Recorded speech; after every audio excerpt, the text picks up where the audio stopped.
இந்த 5 வருஷம் நம்மள ஆளப் போறது அவங்க தான். அதனால நம்ம சட்டமன்ற உறுப்பினர் நமக்காக என்ன பேசப் போறாரு, சட்டமன்றத்துல நமக்காக என்னென்ன குரல் கொடுக்க போறாருன்றத யோசிச்சு நீங்க வாக்களிச்சா, நமக்கு எந்த கேண்டிடேட் வேணும்ன்றத நம்ம தான் முடிவு பண்ண போறோம். திருப்பத்தூர் மாவட்டத்துல சட்டமன்ற தேர்தல் ரொம்ப நெருங்கிட்டு வருது. நம்ம யாருக்கு ஓட்டு போடுறோன்றத தெளிவா யோசிச்சு போடுங்க. இதுக்கு முன்னாடி 2 டைம் ஜெயிச்சவங்களா ஸ்டார் வேட்பாளரா இருந்தாலும் அவர் நமக்கு என்ன நல்லது செஞ்சிருக்காருன்றத தெரிஞ்சுட்டு அவங்களுக்கு ஓட்டு போடுங்க. இல்ல புதுசா நிக்கிறவங்க ஏதாவது ஒரு கேஸ் இருக்கா, அவங்க நமக்காக ஏதாவது செய்வாங்களா ஒரு நல்லதும் அப்படின்றத கண்டிப்பா நீங்க யோசிச்சு ஓட்டு போடுங்க. நம்ம 5 நிமிஷம் பண்ற தப்பால 5 வருஷம் அதை நம்ம சந்தோஷமா இருந்தாலும் சரி, கஷ்டமா இருந்தாலும் சரி, நம்ம அதை அனுபவிக்க போறோம். அதனால நம்ம ஓட்டு ஜனநாயக கடமையை கண்டிப்பா நம்ம ஏப்ரல் 23ஆம் தேதி ஓட்டு போடுறத தவறாம பண்ண போறோம். ஜனநாயகம்னோடனே விஜய்க்காக பேச தான் நினைக்காதீங்க. ஜனநாயகம்ன்றது நம்மளோட கடமை. வாக்களிக்கிறதுன்றது நம்ம உரிமை.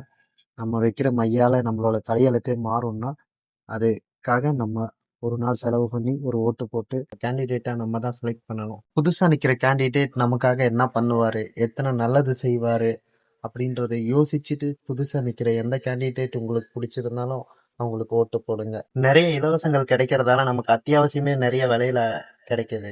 இலவசங்கள் குறைஞ்சாதான் நமக்கு அத்தியாவசிய தேவைகள் பூர்த்தி ஆக்க முடியும். இலவசங்களை குறைச்சிட்டு நமக்கு எப்ப நம்ம தேவைப்பட்டதை பூர்த்தி செய்யறாங்களோ அந்த மாதிரி ஒரு கேண்டிடேட்டை நீங்க செலக்ட் பண்ணுங்க. இந்த 5 வருஷம் ஆட்சியை நம்ம போடுற 5 நிமிஷம் ஓட்டால தான் முடிவு பண்ண முடியும்.